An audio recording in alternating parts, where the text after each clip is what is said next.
तो कहानी की शुरुआत में हम अपने मेन कैरेक्टर माइकल को देखते हैं जो अपने क्लासरूम में बैठा हुआ था।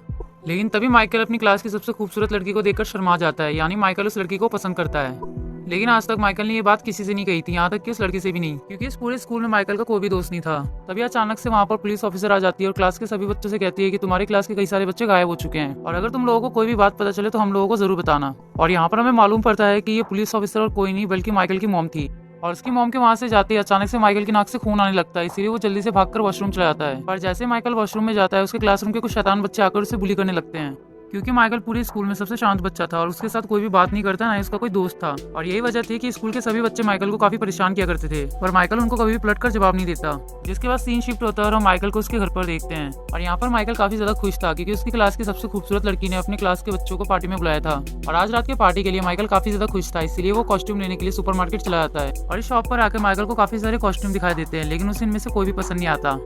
तभी शॉप के ओनर का बेटा वहाँ पर आ जाता है और वो माइकल से कहता है कि मेरे पास तुम्हारे लिए एक कॉस्ट्यूम रखा हुआ है। और वो बच्चा माइकल को ये कॉस्ट्यूम देते हुए इससे कहता है कि तुम इस कॉस्ट्यूम को जब पहनोगे तो तुम सुपर हीरो बन जाओगे और तुम्हारे अंदर काफी सारी पावर्स आ जाएंगी। लेकिन माइकल इस बच्चे की बात को मजाक में टालकर कॉस्ट्यूम लेकर वहाँ से चला जाता है। जिसके बाद हम माइकल को देखते हैं जो कॉस्ट्यूम पहनकर सोफे पर बैठा हुआ था।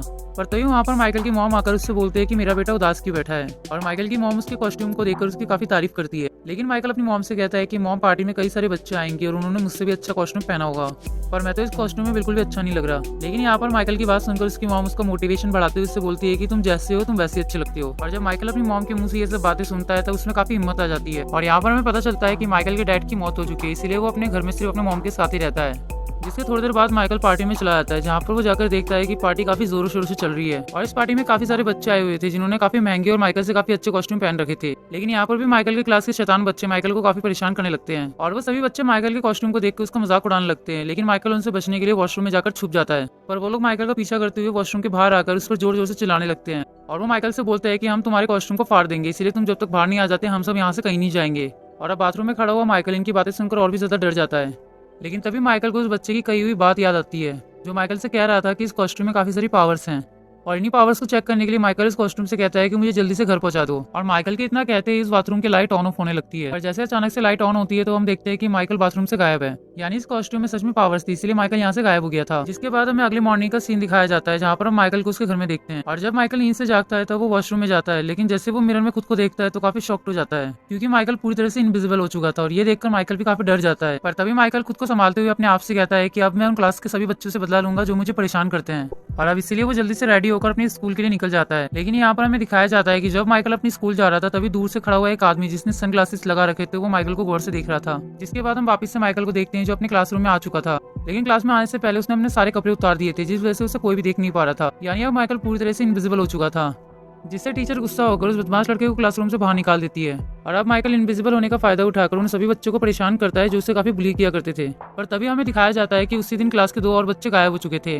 लेकिन वो बच्चे गायब होने से पहले एक वीडियो रिकॉर्ड करके सबको शेयर कर देते हैं कि वो लोग अपनी मर्जी से घर छोड़कर जा रहे हैं। जिसके बाद हमें दिखाया जाता है कि माइकल के क्लासरूम में एक साइकियाट्रिस्ट आकर उन लोगों को समझाने लगता है। और वो साइकियाट्रिस्ट सभी बच्चों को समझाकर उनसे बोलता है कि तुम बच्चे काफी छोटे हो और तुम लोगों के माँ बाप तुम्हारे लिए जो भी करते हैं तुम्हारे हित में करते हैं, और ये याद रखना कि तुम्हारे मॉम डैड हमेशा तुम्हारे साथ हैं। और जब वो आदमी सभी को समझा रहा होता है तभी माइकल को लगता है कि वो वापस से इनविजिबल होने वाला है, इसलिए वो जल्दी से क्लासरूम से भागकर बाहर निकल जाता है। जिससे साइकियाट्रिस्ट को ये लगता है कि माइकल उसकी बात सुनकर बोर हो गया था। और माइकल सीधा स्कूल से भागकर अपने घर आ जाता है, जहाँ पर उसकी बहन उसे ऐसी हालत में देखकर काफी डर जाती है। और जैसे वो जोर से चिल्लाने वाली होती है माइकल उसके मुंह पर हाथ रख देता है। अपनी बहन को समझाते हुए उससे बोलने लगता है कि तुम ये बात किसी से मत कहना, क्योंकि मैं हमेशा के लिए इनविजिबल नहीं हुआ हूँ, मैं थोड़ी देर में वापस से नॉर्मल हो जाऊंगा। जिसके बाद हम माइकल को एक पार्क में देखते हैं जहाँ पर वो इनविजिबल होकर झूले में बैठकर झूलने लगता है। लेकिन तभी दूर से खड़ी हुई लड़की माइकल को देख लेती है क्योंकि एक खाली झूला अपने आप से हिल रहा है तो उसे अजीब लगता है और वो वहाँ पर आकर बैठ जाती है। और माइकल उस लड़की को अपने पास आता हुआ देखकर उससे बातें करने लगता है। और यहाँ पर ये लड़की भी माइकल से काफी सारी बातें करती है और ये दोनों दोस्त बन जाते हैं। और यहाँ पर ये दोनों काफी अच्छे दोस्त बन चुके थे और अक्सर मिलने लगे थे। लेकिन हमें दिखाया जाता है कि एक दिन जब माइकल इस लड़की से मिलने के लिए जाता है तब वो अचानक से वहाँ पर एक आदमी आकर उस लड़की को किडनैप करके अपने साथ ले जाता है। जिसके बाद सीन शिफ्ट होता है और हम उस लड़की को देखते हैं। जब उसकी आंखें खुलती है तो वो अपने इर्द गिर्द कुछ लोगों को देखती है जो उस पर टेस्ट कर रहे होते हैं। और ये सभी लोग डॉक्टर्स होते हैं जो इस लड़की को चेक करने लगते हैं कि ये लड़की इनविजिबल हो पाती है या नहीं, क्योंकि उन सभी लोगों को उस बच्चे की तलाश थी जो इनविजिबल हो सकता था। और यही वो लोग थे जो अब तक उस टाउन के काफी सारे बच्चों को किडनैप करके अपने साथ लेकर आए थे और उन सभी बच्चों पर टेस्ट किया था कि वो इनविजिबल हो पाते हैं या नहीं। जिसके बाद हम माइकल को देखते हैं जो अपनी फ्रेंड के किडनैप होने की वजह से काफी ज्यादा परेशान था। लेकिन तभी माइकल के पास वो गॉगल पहना हुआ आदमी आ जाता है जो माइकल को स्कूल जाते हुए घूर रहा था। और वो वहाँ पर आकर माइकल से कहता है कि तुम मेरे बेटे हो। और उस आदमी के मुंह से ये सब बातें सुनकर माइकल काफी हैरान हो जाता है और इस आदमी से पूछता है कि ऐसे कैसे हो सकता है, मेरे डैड तो मर चुके हैं। जिस पर ये आदमी माइकल को बताता है कि नहीं, मैं ही तुम्हारा असली डैड हूँ और तुम्हारे अंदर भी वही पावर्स है जो मेरे अंदर है। जिसके बाद ये आदमी माइकल से ये भी कहता है कि पावर्स उस कॉस्ट्यूम में नहीं बल्कि तुम्हारे अंदर है, लेकिन जब तुम छोटे थे तो हमारे ऊपर हमला हो गया था, इसलिए हमने तुम्हारी जान बचाने के लिए एक पुलिस ऑफिसर के घर के बाहर छोड़ दिया था तुम्हें, और हमने जिसके घर के बाहर तुम्हें छोड़ा था वो ऑफिसर काफी अच्छी है और हमें पता था कि वो औरत तुम्हारी अच्छी तरीके से देखभाल करेगी, इसलिए हम लोगों ने तुम्हें उसी के पास छोड़ दिया।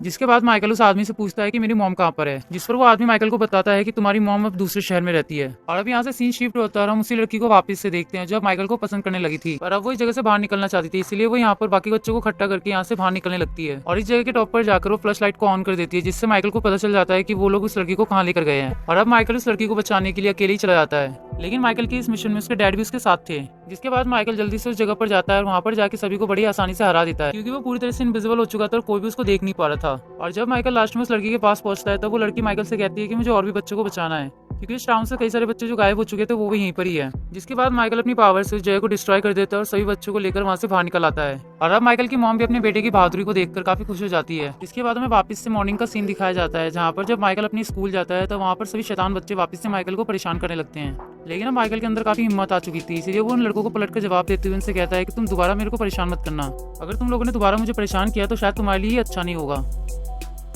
और अब इतने सालों बाद माइकल के मुंह से ये जवाब सुनकर वो सभी बच्चे काफी हैरान हो जाते हैं और वो पलटकर माइकल को जवाब नहीं देते, जिसके बाद माइकल हंसते हुए वहां से चला जाता है और ये मूवी यहीं पर ही खत्म हो जाती है।